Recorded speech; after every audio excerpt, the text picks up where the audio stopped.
कि थैलस में यहां भी क्या निकलेगा, आउटग्रोथ स्ट्रक्चर निकलेगी और इसमें केप लाइक क्या बन जाती है, स्ट्रक्चर का क्या हो जाता है, केप लाइक स्ट्रक्चर का क्या हो जाएगा, फॉर्मेशन हो जाएगा। और यहां पे भी जूस्पोर का क्या हो जाता है, फॉर्मेशन हो जाता है। और यहां पे भी सेप्टा का क्या हो जाता है, सेप्टा का फॉर्मेशन हो जाता है। और यहां भी क्या बनते हैं स्टूडेंट, एपिकल पोर्स का क्या होता है, फॉर्मेशन होता है। यहां पे भी एपिकल पोर्स बनेंगे, लेकिन एक चीज ध्यान में रखना, यहां जो एपिकल पोर्स बनेंगे तो यहां पे सरफेस पे क्या होगा, फ्लैजिलेटेड कंडीशन रहेगी। सरफेस पे यहां पे बाइफ्लैजिलेटेड कंडीशन रहेगी, ये ध्यान में रखना आप। यहां सरफेस पे जो है वो बाइफ्लैजिलेटेड कंडीशन हमें देखने को मिलेगी, बाइफ्लैजिलेटेड कंडीशन हमें देखने को मिलेगी। इसके बाद यहां पे क्या बनेगा, एक स्ट्रक्चर बनती है, इसके बाद में यहां पे एक बनेगा सिंजूस्पोर बनता है एक। अभी हम देखेंगे, इसको डिस्कस करेंगे कि ये सिंजोस्पोर यहां पे कैसे बनता है। यहां पे क्या बनेगा, सिंजोस्पोर बनेगा, सिंजूस्पोर बोलते हैं इसको हम। और यहां पे भी फ्लैजिला रहेगा सरफेस पे, ये आपको ध्यान में रखना है। रिसेप्टर की तरह यहां पे क्या रहेंगे, फ्लैजिला प्रेजेंट रहेंगे। यहां भी फ्लैजिला प्रेजेंट रहेंगे, एज ए रिसेप्टर की तरह यहां पे भी क्या रहेंगे, फ्लैजिला प्रेजेंट रहेंगे। अब क्या होगा, जब सिंजूस्पोर बन जाएगा तो क्या होगा, फिर एक वॉल जो है इसकी वो क्या हो जाएगी, डिग्रेडेड हो जाएगी। और लास्ट में हमें क्या दिखाई देगा, यहाँ पे कॉन्ट्रैक्टाइल वैक्यूल दिखाई देगा। कॉन्ट्रैक्टाइल वैक्यूल क्या होगा, हमें दिखाई देगा।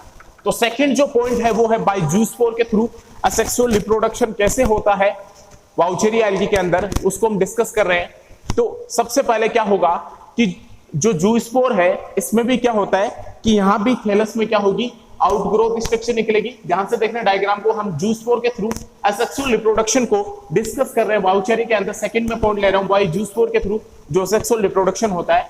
तो यहां भी थैलस में क्या होगी, एक आउटग्रोथ स्ट्रक्चर निकलेगी। अब यहां आउटग्रोथ होगी तो यहां पे भी साइटोप्लाज्म और न्यूक्लियस जो है वो क्या होंगे, यहाँ ऊपर चले जाएंगे। जो साइटोप्लाज्म और न्यूक्लियस है वो क्या होंगे, यहाँ पे ऊपर चले जाएंगे। और क्या होगा, सेप्टा का फॉर्मेशन हो जाएगा, ऊपर चले जाएंगे।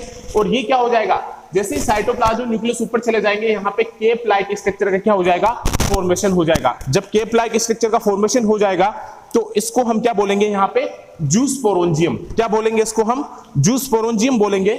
जो जैसे ही केप लाइक स्ट्रक्चर का फॉर्मेशन हो जाएगा इसको हम बोलेंगे यहाँ पे जूस्पोरोंजियम। क्या बोलेंगे, जूस्पोरोंजियम बोलेंगे, क्योंकि इसके अंदर क्या है, जूस्पोर बन जाएंगे तो उसको हम क्या बोलेंगे, जूस्पोरोंजियम बोलेंगे। अब क्या होगा कि इसमें क्या बन जाएगा, सेप्टा बन जाएगा। जैसे ही इसमें सेप्टा बनेगा तब यहां पे भी क्या होगा, सेप्टा बनते ही यहां पे क्या होगा, डिवीजन क्या होगा, यहां पे भी कंटिन्यू होता रहेगा स्टूडेंट। डिवीजन यहां पे भी क्या होगा, कंटिन्यू डिवीजन चलता रहेगा। और जैसे ही डिवीजन चलता रहेगा तो क्या होगा, इनकी वॉल पे भी क्या पड़ेगा, प्रेशर पड़ेगा। जैसे ही इनकी वॉल पे प्रेशर आएगा तो ऊपर वाले पार्ट में क्या बन जाएंगे, यहाँ पे पोर्स का फॉर्मेशन हो जाएगा। और इन पोर्स के थ्रू क्या होंगे, जूस्पोर जो है वो क्या हो जाएंगे, बाहर निकल जाएंगे। जूस्पोर क्या हो जाएंगे, बाहर निकल जाएंगे। और जूस्पोर की जो न्यूक्लियस है उस पर मैंने क्या बताया, यहाँ पे क्या होंगे, फ्लैजिलेटेड कंडीशन रहेगी। और जैसे ये फ्लैजिलेटेड कंडीशन रहेगी, यहाँ पे दो फ्लैजिला क्या होंगे, इसके सरफेस पे क्या होंगे, दो फ्लैजिला क्या रहेंगे, प्रेजेंट रहेंगे। और जैसे ही फिर क्या होगा, सिंजूस्पोर बनाएगा तो यहाँ पे एक वॉल क्या हो जाएगी, डैमेज हो जाएगी। और इसके बाद क्या बचेगी, एक वॉल बचेगी। तो यहाँ पे क्या दिखाई देगा हमें, सेंट्रल वैक्यूल क्या होगा, क्लियर दिखाई देगा। और अब ये क्या करेगा, लास्ट में फिर जर्मिनेट करेगा और नए थैलस का क्या करेगा, फॉर्मेशन करेगा। तो आपको ध्यान से थोड़ा एक बार और समझ लो कि जूस्पोर के थ्रू असेक्सुअल रिप्रोडक्शन कैसे होता है वाउचेरी के अंदर। तो सबसे पहले क्या होता है कि यहां भी जो थैलस है, यहां पे क्या होगा, आउटग्रोथ स्ट्रक्चर निकलेगा।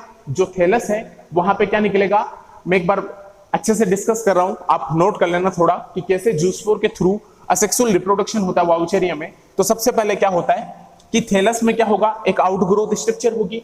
थैलस में जैसे ही आउटग्रोथ स्ट्रक्चर होगी तो क्या होगा, यहाँ पे भी जो साइटोप्लाज्म और न्यूक्लियस है वो क्या हो जाएंगे, ऊपर की ओर चले जाएंगे। यहाँ पे भी साइटोप्लाज्म और न्यूक्लियस क्या होंगे, ऊपर की ओर चले जाएंगे। और ये सीरा क्या हो जाएगा, यहाँ से फूल जाएगा और एक केप लाइक स्ट्रक्चर का क्या कर लेगा, फॉर्मेशन कर लेगा।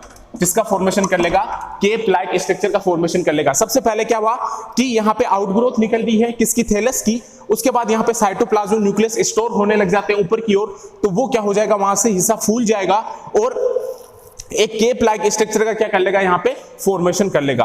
और यहाँ पे किसका फॉर्मेशन हो जाता है, जूस स्पोरेंजियम का, क्योंकि इसके अंदर क्या होते हैं, जूस स्पोरेंजियम होते हैं, जूस स्पोरेंजियम का फॉर्मेशन हो जाता है। इसके बाद यहाँ पे किसका फॉर्मेशन हो जाएगा, सेप्टा का फॉर्मेशन हो जाएगा। और जैसे ही सेप्टा का फॉर्मेशन होगा, यहाँ पे डिवीजन क्या होगा स्टूडेंट, कंटिन्यू होता रहेगा। जैसे ही डिवीजन यहाँ पे कंटिन्यू होगा तो यहाँ पे क्या होगा, फिर साइटोप्लाज्म की वॉल पे क्या आएगा, यहाँ पे भी क्या आएगा, प्रेशर आएगा। जैसे ही साइटोप्लाज्म की वॉल पे प्रेशर आएगा तो यहाँ पे भी पोर्स का क्या हो जाएगा, फॉर्मेशन हो जाएगा। और उन वहां पे भी क्या हो रहा था, एपिकल पोर्स का फॉर्मेशन हो रहा था, एपिकल पोर का फॉर्मेशन हो रहा था। और एप्लेनोस्पोर क्या आ रहे थे, बाहर आ रहे थे। तो यहाँ पे भी जब साइटोप्लाज्म की वॉल पे जब प्रेशर लगेगा तो क्या होगा कि वो जो जूस स्पोरेंजियम है वो क्या होंगे, बाहर निकलेंगे। एक पोर का फॉर्मेशन हो जाएगा, वहां से जूस स्पोरेंजियम जो है वो क्या होंगे, बाहर निकलेंगे। और जब बाहर निकल के ये क्या बनाएंगे, इनके सरफेस पे क्या रहेंगे, दो फ्लैजिला क्या रहेंगे, प्रेजेंट रहेंगे। और ये फॉर्मेशन कर लेते हैं किसका, सिंजुस्पोर का। किसका फॉर्मेशन कर लेते हैं, कंडीशन बन जाती है, इसको हम क्या बोलेंगे, सिंजुस्पोर का क्या कर लेंगे, ये फॉर्मेशन कर लेंगे। अब यहाँ पे आपको दो वॉल दिखाई दे रही है, तो इनमें से वन वॉल क्या हो जाएगी, एक वॉल जो है वो डिग्रेड हो जाएगी स्टूडेंट, एक वॉल डिग्रेड हो जाएगी। तो एक वॉल आपको क्या होगी, साफ क्लियर दिखाई देगी। और इस वॉल में हमें क्या दिखाई दे रहा है, कॉन्टेक्टाइल वैक्यूल क्या दिखाई दे रहा है, इसके अंदर हमें कॉन्टेक्टाइल वैक्यूल दिखाई देगा। अब जैसे इसको फेवरेबल कंडीशन मिलेगी, अब ये क्या करेगा, यहां पे क्या करेगा, जर्मिनेट करेगा। जैसे ही फेवरेबल कंडीशन मिलेगी, यहां पे ये क्या करेगा, जर्मिनेट करेगा। और जर्मिनेट करके ये क्या करेगा, न्यू थैलस का फॉर्मेशन करेगा और नए वाउचेरिया का क्या कर देगा, ये फॉर्मेशन कर देगा। तो इस टाइप से जूस्पोर के थ्रू इसमें क्या होता है, असेक्सुअल रिप्रोडक्शन होता है, किसके अंदर, वाउचेरिया के अंदर। तो सेकंड जो पॉइंट है यहाँ पे क्या है, बाय जूस्पोर। सेकंड जो पॉइंट है वो क्या है यहाँ पे, जूस्पोर। क्योंकि ये जो मल्टीफ्लेजिलेटेड कंडीशन है, देखो यहाँ पे क्या है, दो फ्लेजिला यहाँ पे सरफेस में प्रेजेंट है। और ये मल्टीफ्लेजिलेटेड कंडीशन यहाँ पे बन जाती है क्योंकि फ्लेजिला इसके क्या है, सरफेस में प्रेजेंट है। और दो फ्लेजिला प्रेजेंट है तो मल्टीफ्लेजिलेटेड कंडीशन आ जाएगी, मींस बहुत सारे फ्लेजिला प्रेजेंट है। तो इसको ही हम क्या बोलेंगे यहाँ पे कि इसने क्या कर लिया, सिंजुस्पोर का क्या कर लिया, फॉर्मेशन कर लिया। सिंजुस्पोर का क्या कर लिया, इसने फॉर्मेशन कर लिया। तो आप डायग्राम थोड़ा एक बार बुक से देख लेना, मैंने आपको रफली डायग्राम समझाने के लिए बताया। आई होप कि आपको समझ में आया। मैं एक बार और बता देता हूं कि जूस्पोर के थ्रू वाउचेरिया में कैसे असेक्सुअल रिप्रोडक्शन होता है। तो स्टूडेंट सबसे पहले क्या होगा कि इसकी थैलस में भी क्या होगी, एक आउटग्रोथ निकलेगी। थैलस में क्या निकलेगी, आउटग्रोथ स्ट्रक्चर निकलेगी। और जैसे ही थैलस में आउटग्रोथ स्ट्रक्चर निकलेगी ये वाली, तब क्या होगा, साइटोप्लाज्म न्यूक्लियस यहाँ पे क्या होने लग जाएंगे, स्टोर होने लग जाएंगे। और जब साइटोप्लाज्म न्यूक्लियस ऊपर की ओर जब स्टोर होने लग जाएंगे तो साइटोप्लाज्म न्यूक्लियस की वजह से क्या हो जाएंगे कि ये वाली जो सेल है ये क्या हो जाएगी, फूल जाएगी। और एक केप लाइक स्ट्रक्चर का क्या कर लेगा, फॉर्मेशन कर लेगा। किसका फॉर्मेशन कर लेगा, केप लाइक स्ट्रक्चर का क्या कर लेगा, यहाँ पे फॉर्मेशन कर लेगा। क्योंकि साइटोप्लाज्म न्यूक्लियस क्या होते रहते हैं, यहाँ पे स्टोर होते रहेंगे। तो यहाँ पे केप लाइक स्ट्रक्चर का क्या कर लेंगे, यहाँ पे फॉर्मेशन कर लेंगे। और इसके अंदर जो है वो जूस स्पोरेंजियम क्या हो जाता है, ये जो इसके अंदर है ये क्या है, यहाँ पे जूस स्पोरेंजियम है। अब क्या होगा कि जब साइटोप्लाज्म न्यूक्लियस यहाँ पे इकट्ठा हो गया, जूस स्पोरेंजियम यहाँ पे इकट्ठे हो गए, तब क्या होगा, इसकी वॉल पे क्या पड़ेगा, प्रेशर पड़ेगा। अब जैसे ही इसकी वॉल पे क्या पड़ेगा, वॉल पे क्या लगेगा, प्रेशर लगेगा। वॉल पे प्रेशर लगेगा तो क्या होगा कि यहाँ पे जो साइटोप्लाज्म न्यूक्लियस है ना, इसकी वजह से क्या हो जाएगा, ये फूल जाएगा। तो यहाँ वॉल पे क्या लगेगा, प्रेशर लगेगा। और यहाँ पे क्या बन जाएगा, फिर एक पोर का फॉर्मेशन हो जाएगा। जैसे एप्लेनोस्पोर में क्या बन रहा था, एप्लेनोस्पोर में भी तो एपिकल पोर बन रहे थे। और एपिकल पोर जो थे वहां से एप्लेनोस्पोर क्या हो रहे थे, रिलीज हो रहे थे। और वो वहां पे फिर फेवरेबल कंडीशन में आके क्या कर रहे थे, नए थैलस का फॉर्मेशन कर रहे थे।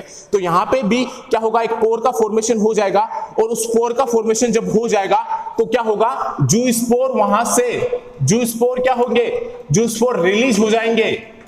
जूस्पोर रिलीज हो जाएंगे फ्रॉम दी पोर से। जो पोर का फॉर्मेशन होगा वहां से जूस स्पोर क्या हो जाएंगे, रिलीज हो जाएंगे। और जूस स्पोर जब रिलीज हो जाएंगे तो उसके बाद वो कंडीशन बन जाएगी कौन सी, आगे सिंजुस्पोर। क्योंकि यहाँ इसके सरफेस पे क्या होंगे, फ्लैजिला अटैच रहेंगे। और जो फ्लैजिला अटैच रहेंगे वो मल्टी फ्लैजिलेटेड कंडीशन में अटैच रहेंगे। तो इस कंडीशन को हम बोलेंगे यहाँ पे सिंजुस्पोर। क्या बोलेंगे, सिंजुस्पोर। अब यहाँ पे आपको दो वॉल क्लियर दिखाई दे रही है।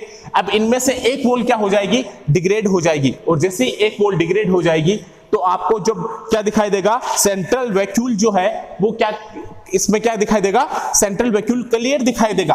अब सेंट्रल वैक्यूल जैसे ही क्लियर दिखाई देगा तो क्या होगा, जो कॉन्ट्रेक्टाइल वैक्यूल होगा यहाँ पे, सॉरी कॉन्ट्रेक्टाइल वैक्यूल नहीं है यहाँ पे, कौन सा वैक्यूल है, सेंट्रल वैक्यूल हमें दिखाई देता है, क्योंकि बीच में वैक्यूल प्रेजेंट है।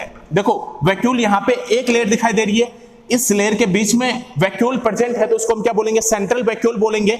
और अब यहाँ पे दो वॉल थी, एक वॉल डिग्रेड हो गई, तो यहाँ क्या बची, एक ही वॉल बची, और इसके अंदर क्या बचा, सेंट्रल वैक्यूल बचा।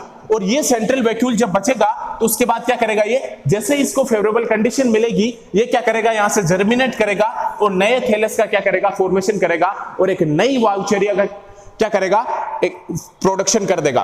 तो इस प्रकार से ये जूस्पोर के थ्रू असेक्सुअल रिप्रोडक्शन होता है वाउचेरिया में। थर्ड कंडीशन है बाय हाइप्नोस्पोर, इसको हम कल डिस्कस करेंगे, नेक्स्ट क्लास में डिस्कस करेंगे। थैंक यू आपको, आई होप कि आपको समझ में आया होगा।